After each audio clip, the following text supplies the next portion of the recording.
Ya, Assalamualaikum and good morning everyone. Saya harap semua student sihat dan dapat sama-sama ambil bahagian untuk kita sambung kita punya program PJJ untuk khusus electrical point machine ni. Jadi harap semua pelajar akan dapat mengikuti this session dengan baik, line semua clear lah. So jika ada masalah selepas ni, you all boleh komunikasikan saya sama ada personally ataupun in group. So this morning saya akan present chapter 6 untuk khusus power electrical machine ni, which title dia is DC electric motor. DC electric motor. Sebagai if say student, mechanical student, kalau dia bekerja sebagai maintenance engineer, for example, maintenance people dekat mungkin dekat building, shopping complex, mall, hospital, apa-apalah, ataupun in industry factory. So part of the knowledge yang dia kena tahu, dan dia insyaAllah akan jumpa dah mengenai motor, electric motor. Electric motor ni sebenarnya, if you look at the physical concept of electric motor, memang dia is more than 60%, 80% is mechanical things. The electrical part in this motor is only when we supply the current saja. We supply current, lepas tu dia akan the concept of physics is applied, and motor tu akan bergerak. Dan selepas tu everything is very much is on mechanical. Jadi pentinglah student kena tahu basic of electrical motor ni.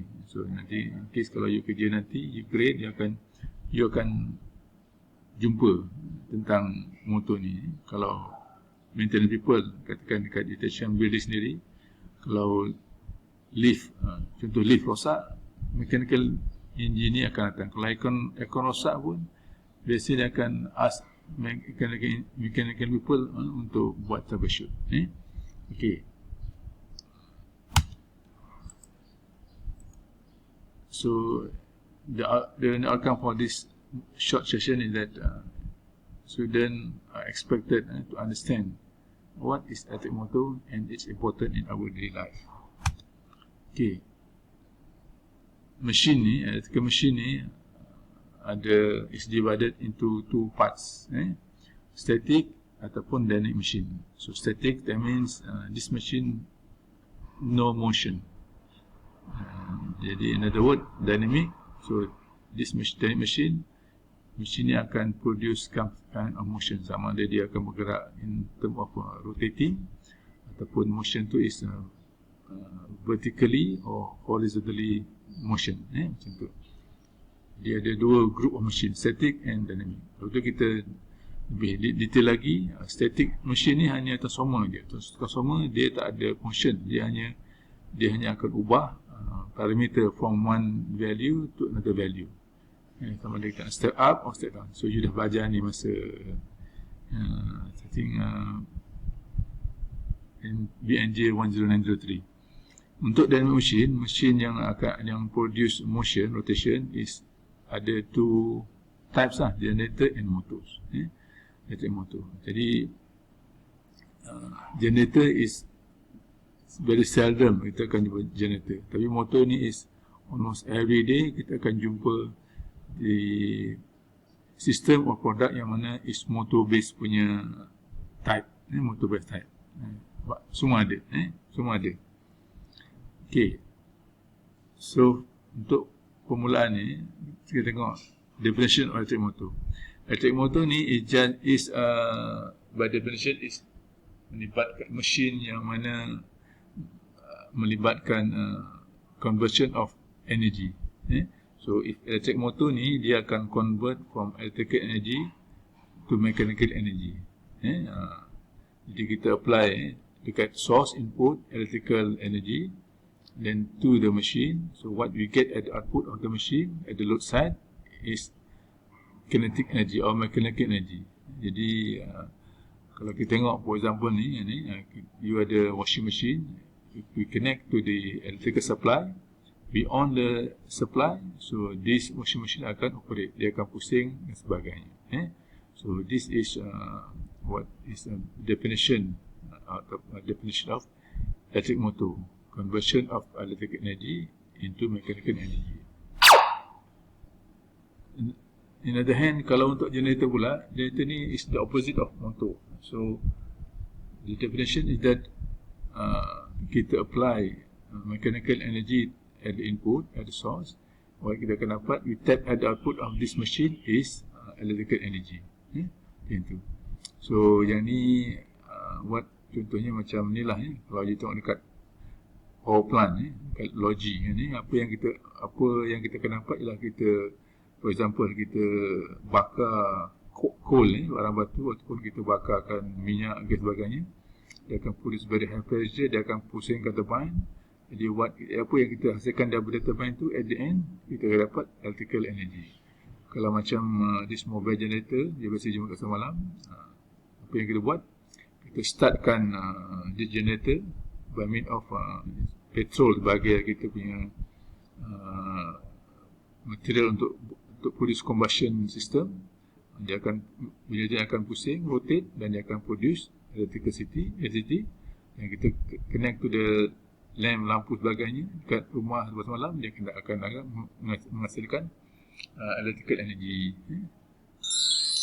Okay, application wise, so kalau kita tengok application motor dekat industrial sector ni, paling banyak is in industry lah, in factory, robot. So macam-macam lah. So if you look at this robot, so this robot, arm robot, is used to assemble cars. Dia akan assemble parts, dia akan do all the screw, dia akan do some of the welding, even painting, cat kereta pun now semua gunakan robot. So kita tak nampak pun any operators dekat kilang ni, semua is robot who do all the work. Macam ni pun sama, pick and place, ambil this robot akan ambil barang, dia akan place on certain part dan sebagainya. So this is very nowadays everything is automation type. Okay, next, kalau yang lain, conveyor system. Conveyor belt ni pun banyak dekat, in this case, dia akan carry box from one stage to stage. Ini biasanya ada dekat kilang. Kalau nak besar lagi, ini baggage carrier dekat airport terminal. Those passenger baru sampai, dia nak collect dia punya bag, dia akan jumpa ni. How this conveyor ni akan pusing, bawa bag besar-besar tu, is operated by means of electric motor. Nampak? You can count how many motors are required to operate this conveyor system dekat airport for baggaging system. Ini untuk buat die casting machine is to produce electrical part, small. So nak produce daripada raw material resin, nak jadikan satu produk plastik, so dia akan gunakan this machine, for example, dia akan kompreskan, dia akan this compress untuk produce part ni, semua ni akan menggunakan motor. Next is generator. This is small generator, untuk guna for small capacity of electrical energy. Ini is medium lah.